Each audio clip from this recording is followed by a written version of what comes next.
সিরাত শুধুমাত্র একটা গল্প নয়। সিরাত মানে একটা গল্প না, একটা হিস্ট্রি না। সিরাত মানে একটা সুন্নাহ, সিরাত মানে একটা আদর্শ।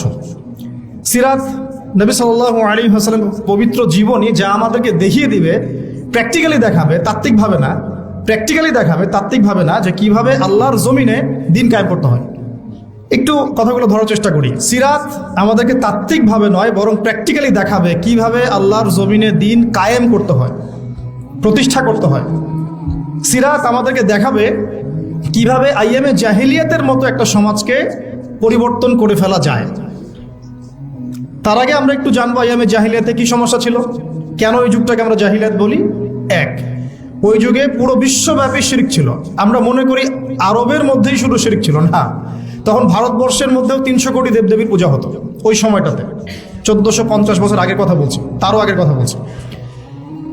পার্সিয়ান সভ্যতায় তখন তাদেরকে মাজুস বলা হতো, তারা অগ্নি পূজা করত। এই যে রোমান এম্পায়ার যারা, ওরাও ট্রিনিটিতে বিশ্বাস করত, 3 খোদায়। আর ইহুদি যারা, ওরাও তাদের ধর্মকে বিকৃত করেছিল। ওজায়ের আলাইহিস সালামকে তারা আল্লাহর সন্তান মনে করতো না। এক কথায় প্রত্যেকটা সেক্টরেই, কন্টিনেন্টের মধ্যেই শিরক ছিল মূল পাপ। আর আরবের মধ্যে তো তারা কাবা ঘরের মধ্যেই প্রায় 360টা মূর্তি স্থাপন করেছিল। তাহলে মূল সমস্যা কি ছিল আইয়ামে জাহিলিয়াতের? সবাই একটু বলার চেষ্টা করি। এখন এই পয়েন্টটা ধরে আপনি পুরো বিশ্বটাকে আজকে মেলাবেন। বিশ্ব মেলানোর আগে আপনি আপনার এলাকাটাকে মেলাবেন, জেলাকে মেলাবেন, রাষ্ট্রকে মেলাবেন, তারপর বিশ্বে যাবেন। দেখবেন কয়েকটা মৌলিক ক্ষেত্র, শিক্ষা, সংস্কৃতি, অর্থনীতি, রাজনীতি এবং আপনার ধর্মীয় অঙ্গন, এই 5টা মৌলিক বিভাগে আপনার এলাকায়, আপনার জেলায়, আপনার রাষ্ট্রে এবং পুরো গ্লোবালি শিরকের সয়লাভ আছে কি নাই। এটা যদি আইডেন্টিফাই আপনি করতে না পারেন, তাহলে প্রবলেম তো ধরতে পারছেন না। প্রবলেম না ধরলে সলিউশনে যাবেন কিভাবে? যখন আমরা সলিউশনের কথা আলোচনা করব, যে উপায় কি, কিভাবে কায়েম করব, তার আগে তো আমাকে ফাইন্ড আউট করতে হবে যে প্রবলেমগুলো কি কি। তাহলে আমরা কি এই বিষয়টা বুঝতে পারলাম যে ওই সময়ে যেমন শিরক ছিল, এটা এই বিশ্বেও তার চেয়েও বড় স্কেলে শিরকটা কিন্তু এখনো আছে। এটা আপনারা যদি একটু ঘাটাঘাটি করেন তাহলে বুঝবেন। আমার কাছে সময় বেশি নাই, আমি দিবে যাচ্ছি না। সেকেন্ড প্রবলেমটা ছিল রিবা, সুদ ভিত্তিক অর্থ ব্যবস্থা। আইয়ামে জাহিলিয়াতের সেকেন্ড বিগেস্ট প্রবলেম ছিল সুদ ভিত্তিক অর্থ ব্যবস্থা। এখনকার বিশ্বে বলেন নাই? 3টা অপশন নাই, আছে, সঠিক উত্তরে টিক চিহ্ন দিন। নাই, আছে, অনেক বেশি আছে, কোনোটাই নয়, অনেক বেশি। আমাদের এখানে সবচেয়ে বিচক্ষণ এবং তাকওয়াবান ব্যক্তিকে যদি আপনি এখন বাংলাদেশের প্রধান উপদেষ্টা বানায় দেন, তিনি সুদের বাইরে কোনো ব্যাংকিং সিস্টেম এখন ইনস্ট্যান্ট চালু করতে পারবেন না। যতক্ষণ না ওই যে দাজ্জালীয় মোরল শক্তির গোড়ায় আপনি আঘাত না করছেন, ততক্ষণ পর্যন্ত আপনি রিবা বিহীন একটা ব্যাংকিং সিস্টেম সারা বিশ্বকে দিতে পারবেন না। অনেকে বলে আমরা নাকি কিছু কিছু ভবিষ্যৎবাণী করি। আসলে আমরা বর্তমান নিয়ে কথা বলি, বর্তমান সম্পর্কে তাদের জ্ঞানের ঘাটতির কারণে এটাকে ভবিষ্যৎ বলে মনে হয় অনেকের। এই ডলার বেসড যে ব্যাংকিং সিস্টেমটা আছে, ইনশাআল্লাহ আযজা ওয়া জাল, ইনশাআল্লাহ তাআলা অচিরেই এই ডলার বেসড ব্যাংকিং সিস্টেমটা পড়ে যাবে ইনশাআল্লাহ। দেখেন, আপনারা দেখতে থাকেন কি হয়। তো পড়ে গিয়ে যে রাতারাতি আবার ইসলামিক ব্যাংকিং আসবে এমনটা মনে হচ্ছে না। হয়তোবা সেই জায়গা দখল করবে ইসরায়েলের অর্থ ব্যবস্থা। হয়তোবা কোন একটা রাষ্ট্রের আধিপত্যকে দমন করতে হলে ওই রাষ্ট্রের অর্থনৈতিক ভিত্তিকে নষ্ট করতে হয়।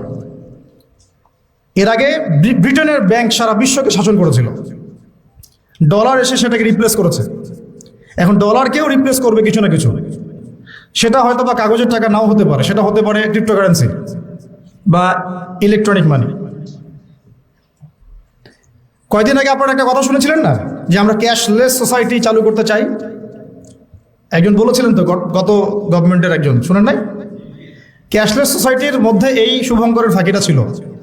এটা অত পুরো ইলেকট্রনিক একটা সিস্টেম, যেটার সম্পত্তির কোনো সিকিউরিটি নাই। যাই হোক, ওটা ওই আলোচনা যাচ্ছি না। আমাদের অর্থনীতি সংক্রান্ত অনেক বই বাজারে এখন এসেছে, আপনারা পড়তে পারেন।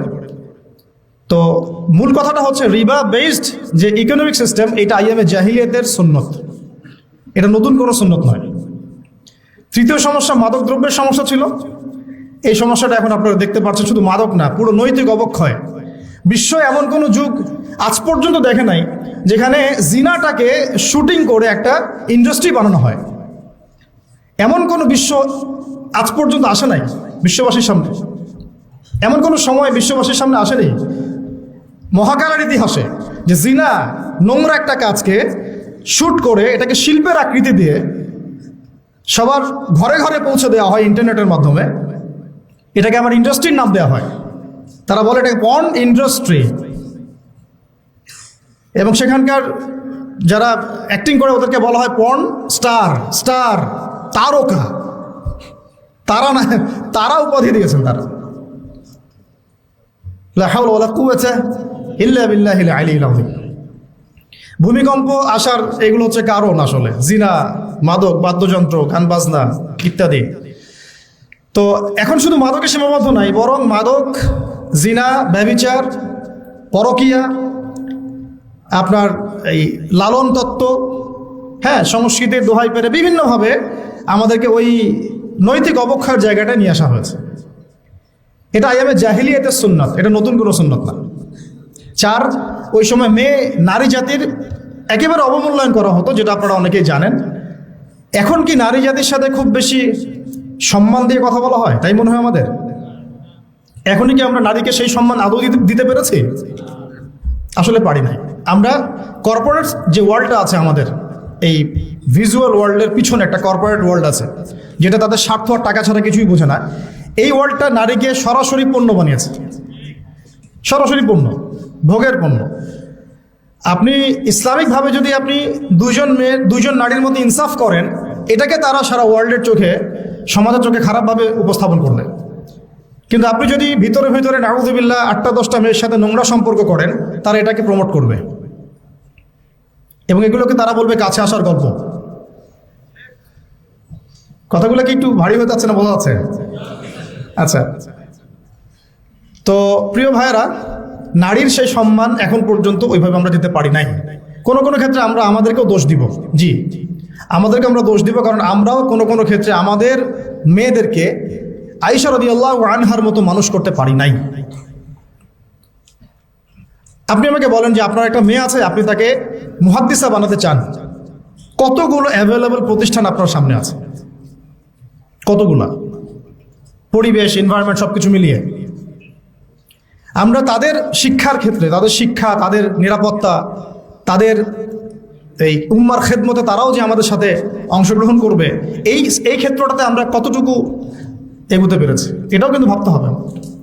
আত্মসমালোচনা ব্যাপারটা এমন যে আয়নার সামনে দাঁড়ানো, যে আমার চেহারায় কী কী ত্রুটি আছে আমাকে দেখতে হবে এবং খোলা মনে দেখতে হবে। আল্লাহ পাক আমাদেরকে বোঝার তৌফিক দান করেন। 5 নম্বর সমস্যাটা ছিল যে গোত্রীয় হানাহানি। গোত্রীয় একটা হানাহানি ওই সমাজে ছিল। যুদ্ধ বিগ্রহের বিস্তীর্ণ ইতিহাস আছে, এগুলো আপনারা রাহিকুল মাখতুম সহ, নবী রহমত, এছাড়া আরও যত কিতাব আছে। এই আমাদের জাকারিয়া মাসুদ ভাইয়ের তো কিতাব লিখেছেন একটা সিরাতের উপরে, তারপরে রহমতুল্লাহ আলামিন সহ অনেক কিতাব বাজারে পাওয়া যাচ্ছে। পড়লে বুঝবেন ওই সময়টায় গোত্রীয় হানাহানি প্রকট ছিল।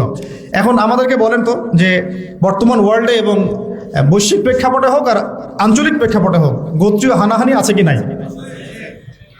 এটা বর্তমানে রাজনৈতিক রূপ নিয়েছে আর কি। এখন আমার কাছে একটা বিষয় খুব হাস্যকর লাগে। আমি অনলাইনে দেখছিলাম কয়েকজন ভাই এই জিহাদ শব্দটাকে খুব ক্রিটিসাইজ করছেন এবং শব্দটাকে ঘুরিয়ে ফিরিয়ে পশ্চিমাদের ভাষায় এটাকে জঙ্গিবাদ, সন্ত্রাসীবাদ এইসব শব্দ ইউজ করতেছেন আর কি। তা আপনাদেরকে দেখলে আমার আসলে মায়া লাগে। কাশ আল্লাহ পাক আপনাদেরকে একটু বুঝ দিত দিনের। গণতান্ত্রিকভাবে যখন আপনি রাস্তায় নামেন, মিছিল করেন, মিটিং করেন, লাঠিসোঁটা নিয়ে মারামারি করেন, মুসলিম কনফ্লিক্ট করেন, মুসলিমের হাতে মুসলিম মারা যাচ্ছে, তখন আপনি গণতান্ত্রিক শব্দ এটাকে জায়েজ করে নেন। অথচ কুফফারদের সাথে যখন মুসলিম মুজাহিদরা সরাসরি ব্যাটল ফিল্ডে থাকে, ওদেরকে আপনি জঙ্গি বলেন। চিন্তার কি দৈন্যতা! গণতান্ত্রিক একটা রাষ্ট্র মনে করেন বাংলাদেশ, এখানে ধরেন একটা সরকার আছে, একটা বিরোধী দল আছে, কথার কথা এক্সাম্পল এক্স ওয়াই। তো এক্সকে ক্ষমতা থেকে সরানোর জন্য ওয়াই মাঠে নেমেছে। এক্সও মুসলিম, ওয়াইও মুসলিম, কনফ্লিক্ট হলো, মারামারি হলো, এই দলের 50 জন মারা গেল, ওই দলের 100 জন। ফর এক্সাম্পল, একটা এক্সাম্পল দিচ্ছি, এটা ডেমোক্রেটিক সিস্টেমে তাদের কাছে জায়েজ, এটা গণতন্ত্রের ভাষা। কিন্তু সারা ওয়ার্ল্ডে গ্লোবালি যখন মুসলিমরা কুফারদের একেবারে গর্দান আঘাত করছে আল্লাহর হুকুমত কায়েম করার জন্য, ওইটাকে তারা বলছে সন্ত্রাসবাদ এবং জঙ্গিবাদ। আউযুবিল্লাহ। আল্লাহর কসম, জঙ্গিবাদ বলে কোনো শব্দ নাই ইসলামে। এই জঙ্গি জুজুর ভয় দেখানো বন্ধ করেন। জঙ্গিবাদ বলে কোনো শব্দ না কোরআনে আছে না হাদিসে আছে। এসব পশ্চিমাদের থেকে ধার করা তন্ত্রমন্ত্র বন্ধ করেন। হ্যাঁ, এটা হতে পারে যে কিছু মানুষ ইসলামকে নিয়ে বাড়াবাড়ি করতে পারে, সেটা অন্য ইস্যু। প্রত্যেকটা ধর্মেই দেখা যায় কিছু কিছু ব্যক্তি থাকতে পারে যারা ওই ধর্মকে বিতর্কিত করার ব্যাপারে কাজ করে, অথবা এরাও অথবা পেইড এজেন্ট হতে পারে, আল্লাহ ভালো জানে। ষড়যন্ত্রের তো শেষ নাই। কিন্তু একজন মুসলিমের কোনো একটা নির্দিষ্ট অন্যায়কে আপনি যদি পুরো উম্মার ক্ষেত্রে আপনি লাগিয়ে দেন, এটা তো হলো না। আর যেটা একটা স্বতঃসিদ্ধ বিধান কোরআন এবং হাদিসের, যেটা ছাড়া দিন প্রতিষ্ঠা হবে না, শুধুমাত্র দাওয়াত দিয়ে হয় না, দাওয়াতের সাথে এটা লাগে, এটাকে যারা অস্বীকার করছেন এবং পশ্চিমা তন্ত্রমন্ত্র শব্দ ইউজ করছেন, তাদের জন্য আফসোস করা ছাড়া আমাদের কিছু করার নেই। কিন্তু আমরা ভয় করি যে আসলে আমাদের গায়ে আঘাতটা ওই ইহুদিরা, খ্রিস্টানরা, নাস্তিক মুরতাদরা যতটা না করে, আমাদের এই মডারেট ভাইরা আমাদেরকে এত বেশি আঘাত করে। আমরা আপনাদেরকে বলবো যে আপনারা সালাফদের বইগুলো একটু পড়েন। সালাফদের সাথে তো আমাদের দেখা হবে কিয়ামতের মাঠে, তখন কি মুখ নিয়ে আপনারা দাঁড়াবেন এইটা চিন্তা করেন।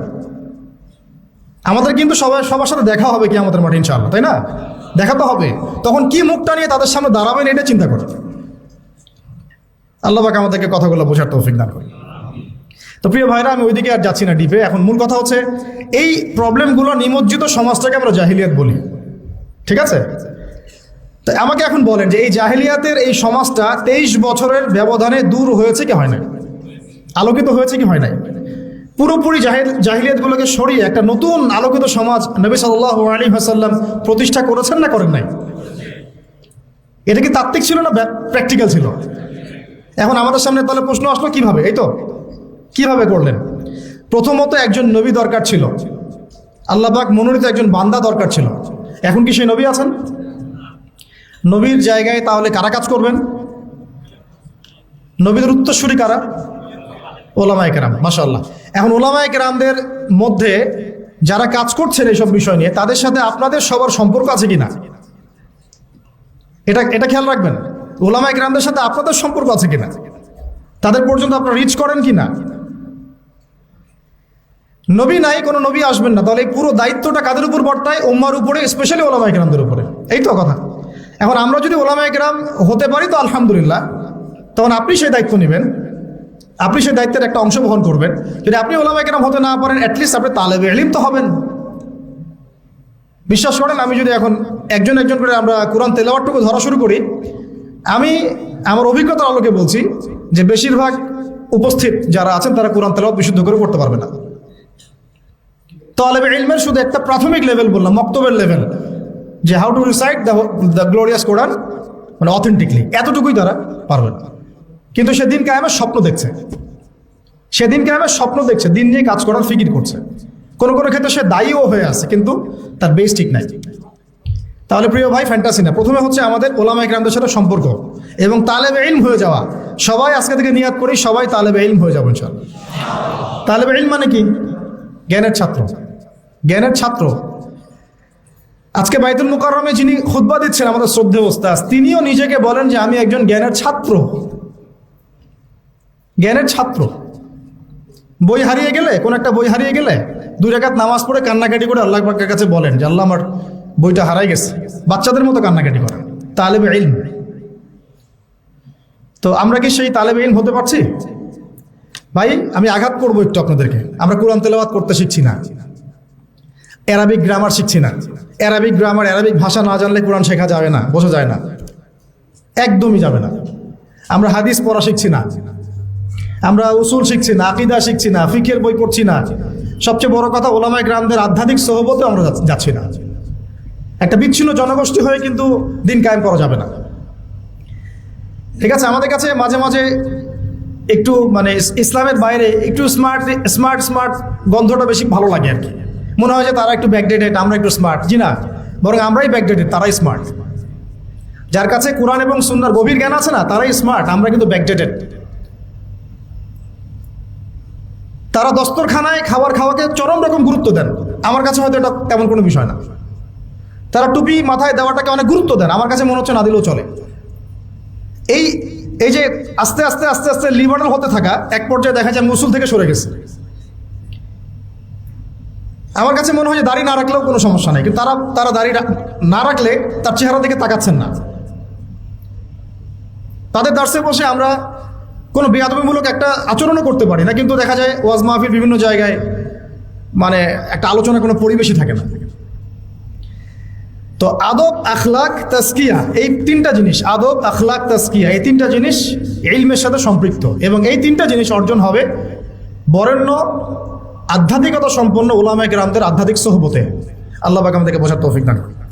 নবী সাল্লাল্লাহু আলাইহি ওয়াসাল্লাম নবী হওয়ার পরে এইভাবে দাওয়াতের কাজ শুরু করলেন ওহীর আলোকে। কিসের আলোকে? ওহীটা কি? কোরআন এবং সুন্নাহ, যেটা আল্লাহ পাকের পক্ষ থেকে নাজিল হয়েছে। এখন আপনি আমি দিন প্রতিষ্ঠা করতে চাচ্ছি নবীর সুন্নতে, নবীর তরিকায়, তাহলে আমাদেরকে ওহীর সাথে সম্পর্ক থাকতে হবে না? কোরআন এবং সুন্নাহর সাথে আমাদের সম্পর্ক না হলে এই আলোচনাগুলো বৃথা। নিয়াত করি যে কোরআন এবং সুন্নাহর সাথে আমরা সম্পর্ক করবো ইনশাআল্লাহ এবং শিখবো ইনশাআল্লাহ। আমরা হামাগুড়ি দিচ্ছি এখন ভাই, যে লেভেলে আমরা যেতে যাচ্ছি ওই লেভেলে যাওয়ার জন্য আমরা কেবল হামাগুড়ি দিচ্ছি, আমরা দাঁড়িয়ে হাঁটাও শিখিনি এখনো। ওটা প্রবলেমগুলো বলে বলে আপনাদের কনফিডেন্স আমি কমাতে চাচ্ছি না, কিন্তু আমরা কেবল হামাগুড়ি দিচ্ছি, হাতড়ে ফিরছি, অন্ধকারে পথ হাতড়ে ফিরছি। এই বেসিক জিনিসগুলো তাড়াতাড়ি ঠিক করে ফেলেন। এটা 30 বছর আগেই আমাদের এমন একটা জেনারেশন দরকার ছিল যারা এই বেসিক বেসগুলো অনেক স্ট্রং, তারা বড় করে চিন্তা করছে যে আল্লাহর জমিনে দিন কায়েম কেমনে করবে। তো এখন আমাদেরকে আবার ওই পিছন থেকে কথা বলতে হচ্ছে। আল্লাহ পাক আমাদের সবাইকে যেন দিনের গভীর জ্ঞান অর্জনের তৌফিক দান করেন। ইলম ছাড়া আমরা দিনের খেদমত করতে পারবো না। প্রত্যেকটা কাজের আগে ইলম লাগবে। প্রত্যেকটা দলিল আছে, কোরআন হাদিস থেকে কোটেশন দেওয়া যায়, সময় নাই, আমি এগুলো বলতে জাস্ট সামারি করে যাচ্ছি। এবং সেই ওহীর জ্ঞানটা নবী সাল্লাল্লাহু আলাইহি ওয়াসাল্লাম নিজে সবার আগে নিজে আমল করে দেখিয়েছেন। পয়েন্ট নোট আউট করেন, ওহীর জ্ঞানটা নবী সাল্লাল্লাহু আলাইহি ওয়াসাল্লাম সবার আগে নিজে আমল করে দেখিয়েছেন। আমরা কিছু জানলে মানুষকে আগে জানাতে চাই, নিজে আমল কম করি, আমল বাড়াতে হবে। এবং তিনি মানুষ তৈরি করেছেন, পয়েন্ট নোট করেন, তিনি মানুষ তৈরি করেছেন, সাহাবীদেরকে তৈরি করেছেন তার আধ্যাত্মিক সোহবতে। সাহাবীরা তার কাছে গিয়ে পড়ে থাকতেন, তিনি শেখাতেন, তাদেরকে পরিশুদ্ধ করতেন এবং সাহাবীদের মধ্যে ঐক্য বজায় রাখতেন। তিনি সাহাবীদের প্রতি অনেক নরম ছিলেন। আমরা অনেক হার্শ, আমাদের মধ্যে হিংসা, বিদ্বেষ, গীবত, তহমত, পরশ্রী কাতরতা দিয়ে ভর্তি। মানুষ আমাদের কাছে আসলে দূরে সরে যায়। নবী সাল্লাল্লাহু আলাইহি ওয়াসাল্লামের কাছ থেকে মানুষ দূরে সরে গেলে ছুটে চলে আসতো, আবার কখন তাকে দেখব। তিনি ছিলেন মানুষের প্রতি নরম, সাহাবীদের প্রতি নরম, কোমল। সাহাবীদের মধ্যে কোনো ডিভাইডেশন কখনো হতে দেন নাই। আর আমাদের পুরো উম্মাহ বিচ্ছিন্ন। এমনকি এগুলো বললে তো মানুষ নিতেই পারবে না। ওই ভিতরে যাওয়ার পরে আমরা চিনতে পেরেছিলাম যে কারা আমাদের আসলে বন্ধু, কারা আসলে আমাদের শত্রু। অবাক হলাম যে অনেক দাড়ি টুপিওয়ালা মানুষ যাদেরকে আমরা বন্ধু মনে করতাম, তারাই পিছন থেকে আমাদেরকে ছুরি মারছে। তো এই জন্যে আমাদের চেঞ্জ করতে হবে এই সংস্কৃতি। সবাই ভাই ভাই হয়ে যায়, আল্লাহ পাক তৌফিক দান করেন। সবাই নবীর সাহাবীদের মতো হয়ে যায়, আল্লাহ তৌফিক দান করেন। রুহামা বাইনাহুম হয়ে যায়, সমালোচনা করার দরকার নাই, সবার মধ্যে ভুল আছে। আবু আদনান ভাই যদি 100টা থাকে, আপনারও হয়তো 90টা আছে। আপনার 90টা থাকলে ভাইয়েরও হয়তো 80টা আছে। বের করতে থাকলে কেউ বাদ যাবে না। এইভাবে চিন্তা করতে থাকলে আমরা এখন বাংলাদেশে এই অবস্থায় যে ক্রিটিক্যাল একটা সিচুয়েশন চলছে, আমরা কিন্তু একদম বিচ্ছিন্ন হয়ে যাব জাতি থেকে। আপাতত আমাদের হৃদ্যতার ব্যাপারটা খুব ফোকাস মানে জোর দেওয়া উচিত। আমরা আকীদা, আমল, মানহাজের ব্যাপারে কোনো ছাড় দিব না, কিন্তু হৃদ্যতার ব্যাপারে যেন আমরা উদার হই, এটা খুব জরুরি। আমরা নিজেদের মধ্যে এই ডিভাইডেশনগুলোকে কমানোর চেষ্টা করি। ভাই মাফ করে দিই, ছেড়ে দেই মন থেকে। ঠিক আছে, এক ভাই না হয় নেগেটিভ কিছু বলছে, বাদ দেন, ছেড়ে দেন, রিপ্লাই দেওয়ার দরকার নেই। একসময় তার বুঝ আসলে সে নিজেই লজ্জিত হবে। তার বুঝ যখন আসবে সে নিজেই লজ্জিত হবে। তো আমাদের দরকার একটা প্ল্যাটফর্ম। নবী সাল্লাল্লাহু আলাইহি ওয়াসাল্লাম আমাদেরকে সুন্নাহ দিয়ে গেছেন, তিনি নিজে সামনে থেকে লিড দিয়েছেন। এই দেখেন, এখানে একটা ব্যাপার, উম্মার জন্য কিছু করতে চাইলে সামনে আসতে হবে ভাই, লুকায় থাকা যাবে না। উম্মার জন্য কিছু করতে চাইলে আপনাকে সামনে আসতে হবে, আমাকে সামনে থেকে লিড করতে হবে উম্মাকে। কথা বলতে হবে। কোনো সাহাবী এগুলো থেকে বিচ্ছিন্ন হয়ে থাকেন নাই, সবাই সামন থেকে ইসলামের দাওয়াতের কাজটা করেছেন। কখনো কৌশল চেঞ্জ করেছেন, সেটা হতে পারে অন্য বিষয়, কখনো হিজরত করেছেন, কখনো সবর করেছেন, কখনো মার খেয়েছেন। বেশিরভাগ সাহাবী সামন থেকে উম্মাকে নেতৃত্ব দিয়েছেন, প্রয়োজনে মার খেয়েছেন। কাবা ঘরের মধ্যে আবু জেহেলদের মজলিসে গিয়ে আব্দুল্লাহ বিন মাসউদ রাদিয়াল্লাহু আনহু আর রহমান সূরা তেলাওয়াত করে শুনিয়েছেন। বেলাল, সুমাইয়া রাদিয়াল্লাহু আনহুম আজমাইন, তাদের নির্যাতনের ঘটনা আপনারা জানেন। তারা পালিয়ে যান নাই সমাজ থেকে, তারা ওই সমাজের থেকেই কাজ করার চেষ্টা করেছেন। তা আমাদেরকে পালিয়ে যাওয়া যাবে না। এখানেই যেহেতু আমরা জন্ম নিয়েছি, এখানে হয়তো আমাদেরকে মরতে হবে, এখানেই আমাদের লড়াইটা কিন্তু এখানেই। সবাই কিন্তু সব জায়গায় চলে যেতে পারবেন না, সবার সেই সুযোগ হবে না। অতএব মূল পয়েন্টগুলোতে আমরা ফোকাস করি। ওহীভিত্তিক সমাজ গড়া, ওহীর চর্চা করা, ওহীকে বুকে ধারণ করে ওই ইলমটাকে অর্জন করা, উলামায়ে কেরামের সোহবতে থাকা এবং নিজেদের মতো ঐক্য বজায় রাখা। এরপরে আসি, কয় মিনিট আছে আমার? দেখো তো কটা বাজে? 45। আচ্ছা, 1:30টায় জামাত, আমরা 1টায় শেষ করে দেবো ইনশাল্লাহ, ঠিক আছে? ওকে, ইনশাল্লাহ হয়ে যাবে 15 মিনিটে। শোনেন, এই কয়েকটা পয়েন্ট তো বুঝে আসছে। এখন আমি একটু সামারি করে দেই। প্রথম 3 বছর, প্রথম কত বছর? প্রথম 3 বছর নবী সাল্লাল্লাহু আলাইহি ওয়াসাল্লাম কিন্তু গোপনে গোপনে দাওয়াত দিয়েছেন। দেখেন, ইন্ডিভিজুয়াল দাওয়াটা অনেক জরুরি। তিনি মানুষ তৈরি করেছেন, এবং এই 3 বছরে কারা তৈরি হয়েছেন জানেন? আবু বকর রাদিয়াল্লাহু আনহু, উসমান বিন আফফান, সাদ বিন আবি ওয়াক্কাস, আব্দুর রহমান বিন আউফ, তারপরে আপনার বেলাল বিন রাবাহ, আব্দুল্লাহ বিন মাসউদ, আয়েশা রাদিয়াল্লাহু খাদিজা রাদিয়াল্লাহু আনহা, আলী ইবনে আবি তালেব, যায়েদ ইবনে হারেসা, জাফর ইবনে আবি তালেব। মানে যে সাহাবীরা পরবর্তীতে বদর, উহুদ, খন্দক, খায়বার কাঁপিয়ে দিয়েছেন, ওই সাহাবীরা তৈরি হয়েছেন প্রথম 3 বছরে। সুবহানাল্লাহ। এই জন্য বলে যে প্রথম দিকের সাথীরাই কিন্তু প্রকৃত সাথী, তাই না বিষয়টা? পরে যখন দেখবেন যে আমাদের অবস্থা ভালো, আমাদের কিছু ভাই যদি 40-50টা আসন পেয়ে যায় সামনে আর কি, তখন দেখবেন যে অনেকেই তাদের কাছে যাওয়া শুরু করবে, তাই না বিষয়টা? এবং তারা মনে করবে যে আমরা তো দিন কায়েম করে ফেলছি। দেখেন, দিন কায়েম হবে তখনই যখন আল্লাহ পাকের যে কোরআন সুন্নাহ ভিত্তিক যে ওহীর বিধানটা, এই বিধানটা যখন আল্লাহর জমিনে প্রতিষ্ঠিত হবে, তখনই কেবলমাত্র দিন কায়েম হবে। তার আগ পর্যন্ত হ্যাঁ আপনি বলতে পারেন যে হ্যাঁ আমি আগের চেয়ে একটু ভালো আছি, আগের চেয়ে একটু ভালো থাকলেও অসুবিধার কিছু নাই। যদি ওইটা দিয়ে ইসলামের কিছু খেদমত করতে পারেন তাও ভালো, কিন্তু আপনার টার্গেটটা থাকতে হবে পরিপূর্ণ শরিয়া কায়েম করা। কিন্তু টার্গেট তো আমাদের আছে একটা, এই টার্গেট তো হুট করে অ্যাচিভ করা যাবে না। তো আয়না করে পড়ে থাকার চেয়ে তো কমপক্ষে সামনে দাঁড়ায় কথা বলাটা ভালো, নাকি রফিক ভাই কি বলেন? অ্যাটলিস্ট এটা ভালো না? তো যদি একজন আমাকে ধরে আয়না ঘরে ঢুকে রাখলো, আরেকজন ধরেন বের করে এসে বললো ঠিক আছে আপনি কথা বলেন, সমস্যা নেই, তো আমি তো এই সুযোগটা নিব, অ্যাটলিস্ট নিব না? তো এই জন্য আমরা দাওয়াতের মাঠ রেডি করতে থাকবো। আমাদেরকে একটু বিচক্ষণ হতে হবে সবসময়, মানে একবারে ছাড় না দেওয়ার মানসিকতা, এটা থেকে একটু বের হয়ে আমাদের মনে হয় যে একটু ডিপ্লোম্যাটিক হওয়া উচিত, উসুল ঠিক রেখে, উসুল জায়গা ঠিক রেখে। এই যেহেতু আমরা ওলামায়ে কেরামদের সাথে মাশওয়ারা করবো, তা সেক্ষেত্রে আমাদের উসুল থেকে সরে যাওয়ার কোনো সুযোগ নাই ইনশাআল্লাহ। মাশওয়ারা ভিত্তিক আমরা আগাবো ইনশাআল্লাহ। তো এখন 3 বছরের গোপন দাওয়াতের পরে যখন প্রকাশ্য দাওয়াত শুরু হলো, তখন মারাত্মক রকমের নির্যাতন নেমে আসলো। ওই নির্যাতনের সময় কিন্তু নবী সাল্লাল্লাহু আলাইহি ওয়াসাল্লাম সাহাবীদেরকে অস্ত্র দিয়ে প্রতিবাদ করতে বলেন নাই, বরং সবর করতে বলেছেন। এই সবরের পিরিয়ডটা কিন্তু আমরা পার করে আসছি। সবর করিনি আমরা বিগত 15-20 বছর, 25-30 বছর। আমাদেরকে যেভাবে সবাইকে নির্যাতন করা হয়েছে, প্রত্যেকটা সংগঠনের নাম ধরে ধরে বলা যাবে, ব্যক্তির নাম ধরে ধরে বলা যাবে, তাদের মধ্যে কেউ একজনকে আপনি দেখান যে সে অস্ত্র হাতে বের হয়েছিল, দেখান অস্ত্র হাতে নিয়ে বের হয়েছিল সরকারের বিরুদ্ধে বিদ্রোহ করার জন্য? কোনো মুসলিম অ্যাসোসিয়েশন কেউই বের হয় নাই।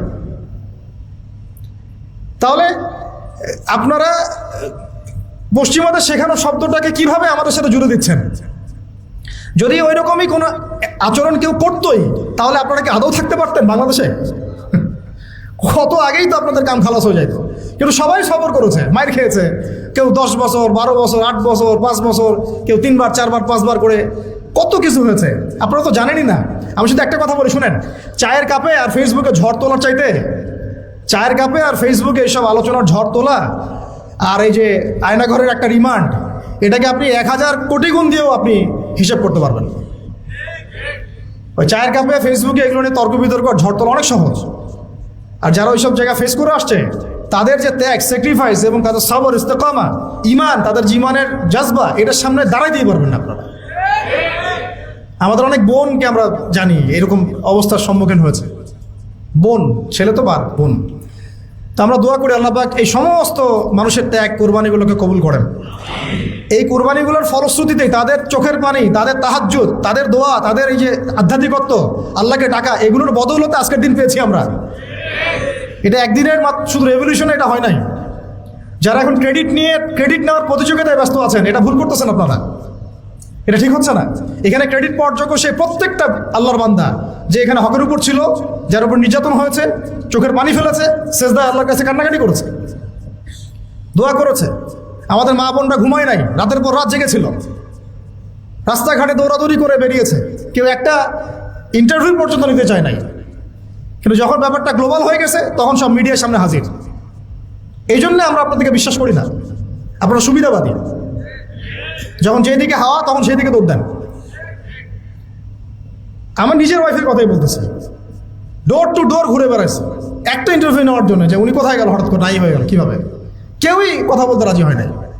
এর আরও অনেক ভাই আছে যারা এগুলো শিকার, তারাও জানে এগুলো, সবার সাথে এগুলো হয়েছে। কিন্তু যখন আবার এটা আল্লাহ পাক ঘুরাই দিয়েছেন অবস্থাটা, তখন আবার বাড়ির সামনে হাজির। তাহলে কাদেরকে বিশ্বাস করবেন আপনি? এই জন্য বলি যে যাদের উসুল, আকিদা, মানহাজে যারা স্ট্রং না, তাদেরকে বিশ্বাস করার আগে 10 বার 20 বার চিন্তা করতে হবে। দেখেন, নবী সাল্লাল্লাহু আলাইহি ওয়াসাল্লাম ইহুদিদের সাথে চুক্তি করেছিলেন না? তারপরে রোমানদেরকে চিঠি পাঠিয়েছেন না? মুশরিকদের সাথেও সন্ধি হয়েছে না? সব কিছু হয়েছে, সন্ধি হয়েছে, পররাষ্ট্রনীতি হয়েছে, চুক্তি হয়েছে, যুদ্ধ হয়েছে। তিনি কিন্তু উসুল এবং আদর্শের জায়গায় কারোর সাথে যাররা পরিমাণ ছাড় দেন নাই। ছাড় দিয়েছেন? তাই আমরা যেন এই সুন্নতটাকে ধরে রাখার চেষ্টা করি। আল্লাহ পাক তৌফিক দান করেন। এখন সংক্ষিপ্ত করে শেষ করে দিচ্ছি। এই যে দাওয়াতটা প্রকাশ্য রূপ লাভ করলো, তখন সবরটা ছিল বেশি ইম্পর্টেন্ট। এবং সবর করতে করতে করতে সাহাবীরা কি বলেছিলেন জানেন? ইয়া রাসূলুল্লাহ সাল্লাল্লাহু আলাইহি ওয়াসাল্লাম, আপনি একটু বদদোয়া করেন না এদের জন্যে, আমরা তো পারছি না। নবীজি বলেছেন যে তোমরা জেনে রাখো, এই দিন একদম মাশরিক থেকে মাগরিব পর্যন্ত পৌঁছে যাবে, একটা কাঁচা বাড়ি, একটা পাকা বাড়ি বাদ থাকবে না যেখানে আল্লাহ পাক কালিমাকে প্রবেশ করাবেন না ইনশাআল্লাহ। ওয়ালাকিন্নাকুম তাস্তাজিলুন, কিন্তু তোমরা খুব তাড়াহুড়া করছো। ঠিক আছে, তোমরা এখন আবিসিনিয়ায় চলে যাও। যদি দেখা যায় কখনো এমন একটা পরিবেশ যে আপনার এলাকায় দিন পালনের কোনো পরিবেশই নাই, তখন আবিসিনিয়ার সুন্নত আছে আমাদের সামনে, সেখানে হিজরতের সুন্নত আছে। তারপরে নবী সাল্লাল্লাহু আলাইহি ওয়াসাল্লামকে 3 বছর সাহাবীদেরকে সহ বয়কট করা হয়েছে শিয়ারে আবু তলেবে। গাছের ছালপাতা খেয়ে দেখেছেন, তবুও আরশের সাথে আপোষ করেন নাই। সাহাবীদেরকে চোখের সামনে তিনি শহীদ হতে দেখেছেন মক্কায়, তারপরেও তিনি আদর্শের সাথে আপোষ করেন নাই, কিন্তু তাদেরকে তিনি অস্ত্র দিয়ে আঘাত করেন নাই। কিন্তু এরপর যখন আল্লাহ রাব্বুল আলামিন তায়েফের পরে যখন তায়েফবাসী কবুল করলো না, মিরাজ হয়ে গেল, এরপরে নবী যখন সাল্লাল্লাহু আলাইহি ওয়াসাল্লাম মদিনার সেই যে যুবকদেরকে দাওয়াত দিলেন, আমরা যুবক ভাইরা ভালো করে শুনেন, এই যুবকদের হাতে ইসলাম পরিবর্তন হয়েছে। মানে পরিবর্তন বলতে বোঝাচ্ছি, টেবিলটা উল্টে গেছে আর কি, যুবকদের হাতেই। এই 6 জন যুবক যাদের নেতৃত্ব দিচ্ছেন সাআদ বিন যুরারা রাদিয়াল্লাহু আনহু, তারা এসে ইসলাম কবুল করলেন ইয়াসরিব থেকে। তারপরে পরের বছর 12 জন, তারপরের বছর এই যে 75 জন। এই যে একটা বিশাল দাওয়াতের ক্ষেত্র তৈরি হলো মদিনায়। একজন দায়ীর মেহনত ছিল এখানে, তার নাম মুসআব বিন উমাইর রাদিয়াল্লাহু আনহু, মনে আছে না আপনাদের? তো এই যে মাঠটা তৈরি হলো, যে মাঠ তৈরি করা, তারপরে নবী করিম সাল্লাল্লাহু আলাইহি ওয়াসাল্লামকে তারা বললেন যে আপনি আপনার সাহাবীদেরকে নিয়ে চলে আসেন আমাদের এখানে। আল্লাহ পাকও সেটা ইরাদা করলেন। নবী সাল্লাল্লাহু আলাইহি ওয়াসাল্লাম সাহাবীদেরকে নিয়ে চলে গেলেন। এই মদিনা হলো প্রথম ইসলামিক স্টেট। প্রথম ইসলামিক স্টেট কিন্তু মক্কা নয়, বরং মদিনা। সেখানে নবী সাল্লাল্লাহু আলাইহি ওয়াসাল্লাম গিয়ে তিনি শুধু এখন নবী নন, বরং তিনি এখন রাষ্ট্রপ্রধানও বটে। আমরা কি এই পর্যায় পর্যন্ত যেতে পেরেছি কিনা বলেন? আমরা কি এখন পর্যন্ত কোনো মদিনা রাষ্ট্র কায়েম করতে পেরেছি কিনা? আমাদের এই দেশটাতেও হোক অথবা অন্য কোনো রাষ্ট্রের দাওয়াতের মাধ্যমে হোক, পেরেছি? তার মানে আমরা এখন এই জায়গা পর্যন্ত যেতে পারি নাই। তাহলে মক্কা বিজয়ের সব আপনি দেখছেন কিভাবে, আর গণক্ষমা কিভাবে করছেন। আমরা তো মদিনা রাষ্ট্র পাইনি এখনো। আমরা কি মদিনা রাষ্ট্র কায়েম করতে পেরেছি? বা অন্য কোনো রাষ্ট্রের দাওয়াতের কাজের মধ্য দিয়ে ওইখানে মাঠ তৈরি করতে পেরেছি যে আমরা হিজরত করে চলে যাবো, ওখানে রাষ্ট্র কায়েম হবে? কোনোটাই তো হয় নাই। তাহলে আমরা এই পর্যায়ে পর্যন্ত এখনো যেতে পারি নাই, অথচ আমরা মক্কা বিজয়ের ভাইব নিয়ে ঘুরে বেড়াচ্ছি। কি একটা অবস্থা।